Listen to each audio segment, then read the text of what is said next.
I was discussing with an American friend of mine, an Indian who has settled in America and has started this IT-enabled services, call centers. I asked him now what is the market. He told me something very different from what appears in the media.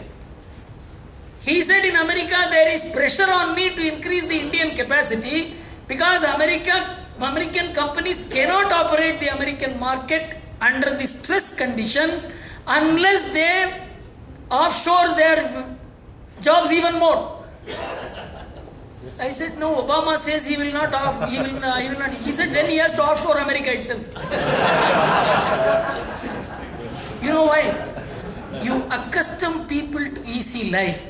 It is not possible to maintain it that way.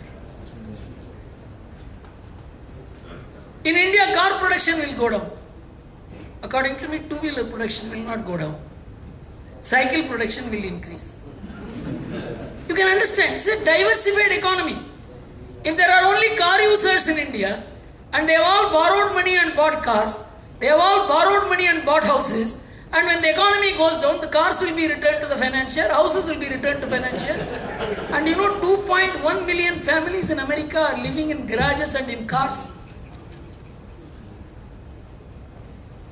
I don't want to go greater into American statistics. It's a horrendous statistics. You know, when the American housing boom began in 1995, the amount of house properties in surplus, you will be amazed to know, the total number of house properties, the total occupied houses in the owner as renter occupied houses in the year 1996 was about 98 million. And the unoccupied houses were 13 million in the year 1995. Unoccupied houses by the renter or the owner. And the housing boom starts there. You know why? Without housing boom, the American economy would have reached precisely where it is today by 2001. They begin giving money artificially. Buy houses, buy mortgages. The house values go up. And in 2005, the total number of houses occupied is 108 million. And the total unoccupied houses were 16 million, a 3 million increase. And in this period, the house values rise by 4 times in several areas. And the ratio of housing value to GDP from 100%, it rises to 156%. Housing has overawed the society. Falls rise in the value of the houses. I don't mind house values rising falsely. For example, I buy a house at 25 lakhs and my house value go up to 1 crore. I am very happy about it. But in America, I buy the house at 25 lakhs not with my money. It is with the bank's money.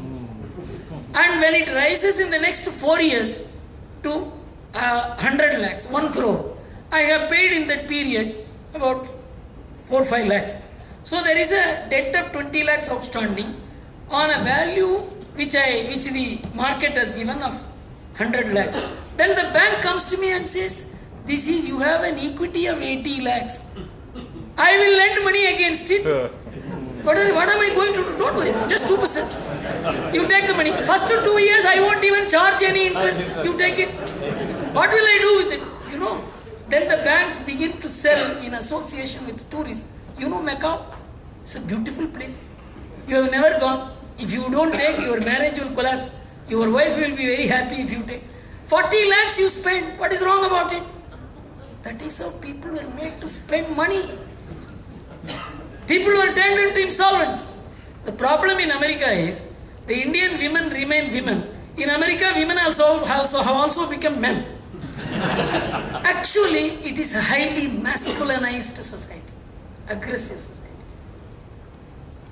There is no moderation in that society.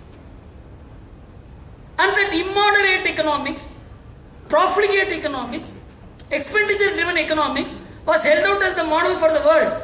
And I can tell you, if there is any indication that India will not accept the American way of life, you can find how the ICICI Bank has sold off its consumer lending division because it knows the Indian consumers will not borrow beyond a point. You cannot have consumer-led banking system in India. Why I am pointing it out is fundamentally we are a very different nation. There is a feminine orientation to the Indian economy. There is moderation. There is lack of aggression. And it is a very sustained model. And we will have shocks, we will have problems in certain areas, but I can assure you, if there is any economy which will bounce back sooner in the world, it will be the Indian economy. It is because our consumption economy is safe. 10 days back, the State Bank of India chairman spoke to CNN TV 18 or whatever that. He said we are getting depositors queuing up to deposit money at the rate of 1,000 crore every day. Every day. This should have been in the front pages of all newspapers. This would have put up the brand of India. In America, the idea is how to give 1,000 crore every day to American families to make them go to market.